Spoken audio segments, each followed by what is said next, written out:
asked to paint something to do with women. So the only thing I could think about was the farmerettes. So I did this painting from some photographs I had, and I displayed it with a little story about the farmerette, and no one knew anything about them.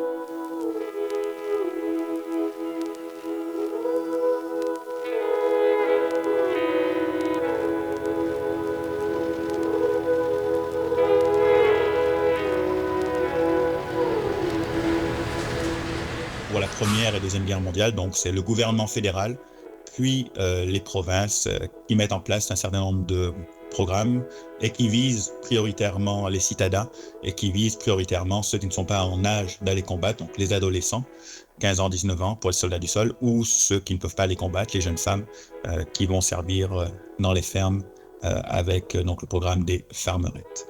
Donc le but, véritablement, c'est de mobiliser les jeunes Canadiens qui ne sont pas en âge d'aller combattre ou qui ne peuvent pas aller combattre, pour les jeunes filles, en les envoyant vers les campagnes pour aller aider finalement les agriculteurs à essayer finalement de maintenir un niveau de production qui permette de nourrir les Canadiens, mais également qui permette d'exporter outre-mer. It was an adventure, for one thing, being away from home. But it was a way to spend the summer, and really doing something good, too, for our country.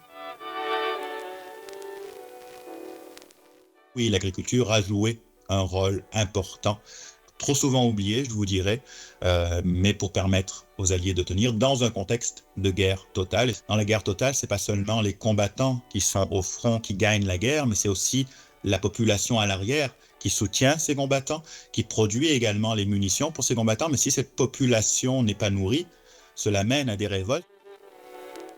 We lived in bunkhouses, and I think the first camp I was at, I think there were maybe 20 girls.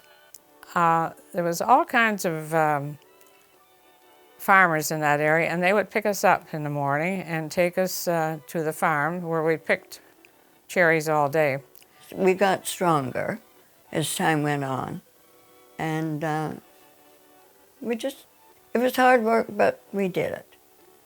None of us had ever been accustomed to really hard work. So I think the first week or two, all we did was work, eat, and sleep. After we got back to the bunkhouse, we just probably crawled into bed and just lay there. But it was a big shock to all of us, the hard work, but we became accustomed to it. It got to be terribly hot.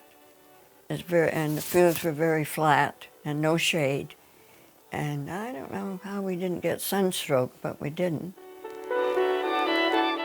Si les Canadiens et les Canadiennes ne s'étaient pas mobilisés au Canada dans les usines de munitions ou dans les champs à produire davantage de vivres, eh bien les combattants canadiens, les combattants britanniques, sans vivres, sans munitions, n'auraient pas pu tenir.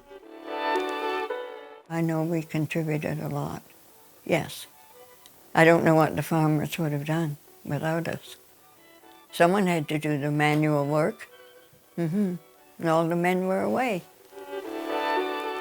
And it wasn't until later, when we were there, that I realized this was a patriotic duty, that we were helping the food chain. We were getting food on the table. And I think it's really good that this is happening.